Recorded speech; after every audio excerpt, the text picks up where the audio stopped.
congratulations with Thick Girl. Thank you. It had a lot of learning lessons there about life. I'm glad you thought so. No, it does. I mean, relationships and how like we're growing up, but some of us just takes us a little longer to get it together, or at least following the form or the where our life should be at a certain age. That's not always Right, true. right, right. No, totally. I totally agree. Especially from a late bloomer's perspective, which I consider myself. But also the fact that it's not for everybody to get married and have kids. No, and I do think, I think there's a bit more I think there's always a little bit of a pressure to follow a certain standard, especially for women. Um, but I think even since I've written it, it's gotten a bit better as far as not expecting women to immediately get married and have children, or that be the only path for them. But I do feel like even still, I feel like there is like, I feel like there is a lot of judgment that comes along with like, what do you mean you don't have kids? Like, what are you doing? So for sure. Yeah, we see Wren going through this. So how did you find Nina to be the perfect one to play this role? I always was a fan of hers. I thought she was a great actress. And when she read the script and I found out she was interested, we went out to have dinner and she was just so enthusiastic about it. She said she has, she's very strong friendships herself. And there was a specific speech in the movie that really spoke to her where Ren's kind of trying to explain to Leo why her girlfriends are so important to her. And I think I just knew, her passion about friendship and just her her general vibe as a person. She's just, a very warm, fun person. And she got it. She got the humor. She wanted to try something she was up for because Nina's gorgeous. And I was like, Ren's a hot mess. So I kind of want to like get in there and really mess you up. And she's like, go for it. Which I tried to do, but she's gorgeous. So there's only so much messing up of Nina you can do. But she was gung-ho for all of it, which was, really important to me. Someone who was able to, because you're playing someone who's doing some very unlikable things. And I wanted someone who was willing to go there. And she 100% was. So I Mm-hmm. was very grateful. Yes, is that the one where she's talking about how the friends are the ones that we pick. It's not our family. And then I think was that also the one line where it said about how much you invest in people. There was all the investment in people, and I didn't really acknowledge that right away, but I was like, that's true. Our friends, it's like we should feel special for those that consider our good friends because they're investing that time for us. Right. There's no, for me, the thing I always say is I think friendship is one of the most pure relationships a person can have because there isn't any obligations. You don't have laws or contracts or blood that's obligating you to, be in a relationship with this person. It's all choice, and it's a choice you keep making every time you call them, every time you go out, every time you rearrange your schedule to make time to see each other. And I think you need to honor that. It gets hard. Life gets really hard, and especially as you get older and you have other obligations. And nothing takes care, no relationship takes care of itself. Everything takes work. And I think for me, friendship is very important and something that you should honor and put the work in. And I wanted to honor that relationship in a movie.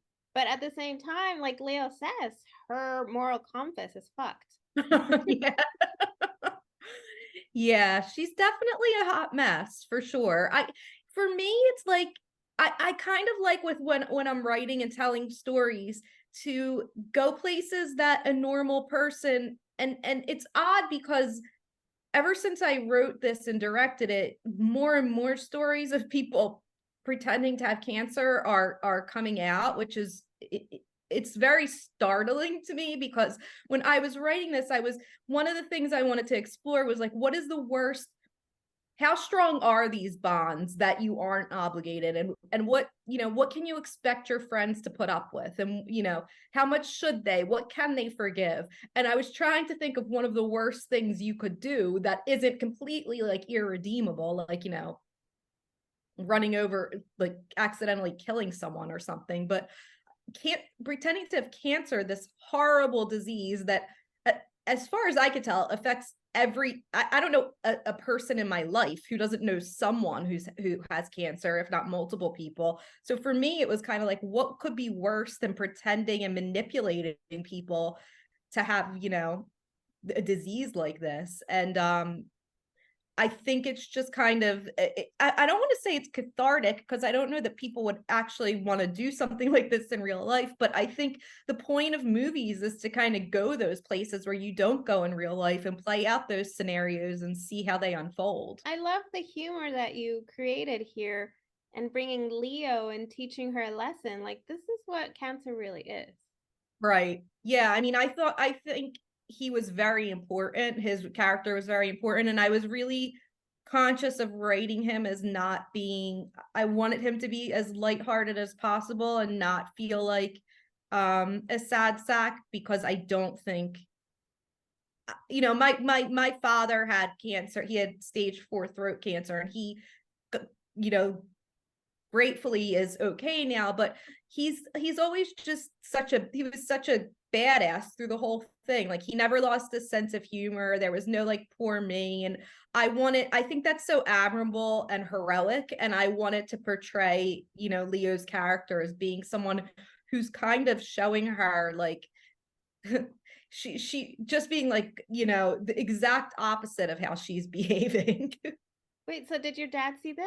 Did you tell him My this? dad did see this, yes. He was very funny. He said, when he saw it, he said, "Oh, so this is a real movie." I was like, "Yeah, it is. Thanks for your confidence, Dad." But no, he really liked it. He thought it was really funny. At all times challenging. You're trying to find the chemistry in this case with these two characters, but then you have to find the chemistry that could connect the four ladies. Yeah, that for me was the biggest sticking point that I repeatedly brought up over and over again. Like, these 4 girls are the most important part. If they don't work, the movie doesn't work. We have to find like the perfect people. And I didn't know any of them. I had met Sherry. I worked in casting previously, so I had met Sherry in a casting audition and just immediately like loved her and was like, she's got to be in this movie. Like, she just, everything about her is just, she's so fun and such a light in the world. So I knew her immediately, but I didn't know how the 4 of them would be together. And I wanted to, we unfortunately, with a movie of this size, you don't have a ton of time to get to have the girls get to know each other and spend time together. But luckily we did shoot on location, which I think helped so much, just because we were all forced to spend time together because we were out of our comfort zones. And luckily the 4 girls just really hit it off.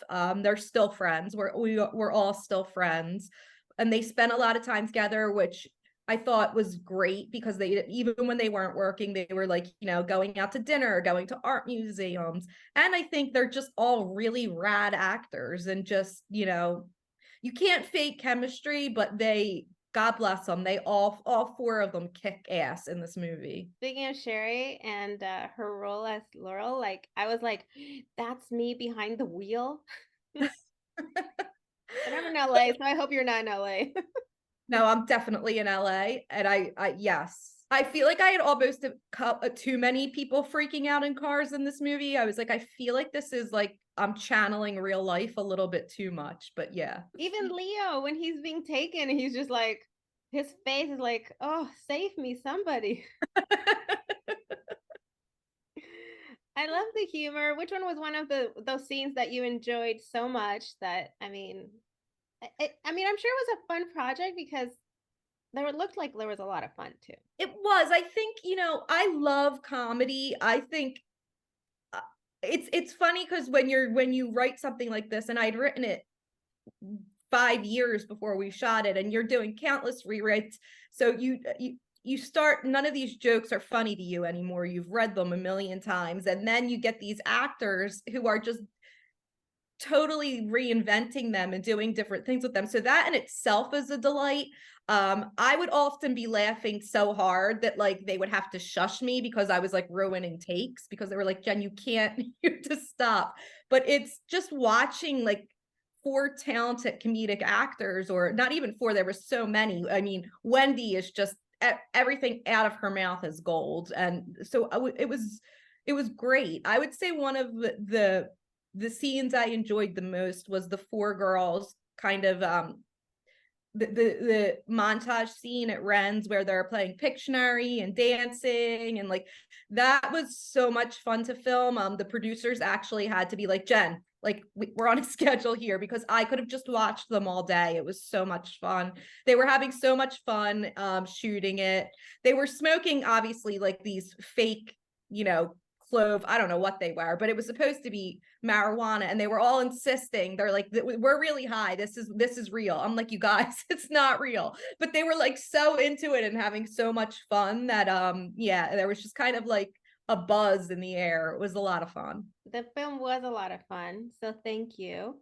Thank you, I'm glad you liked it. Yes, thank you for the time to talk about Sick Girl, and congratulations. Thank you so much.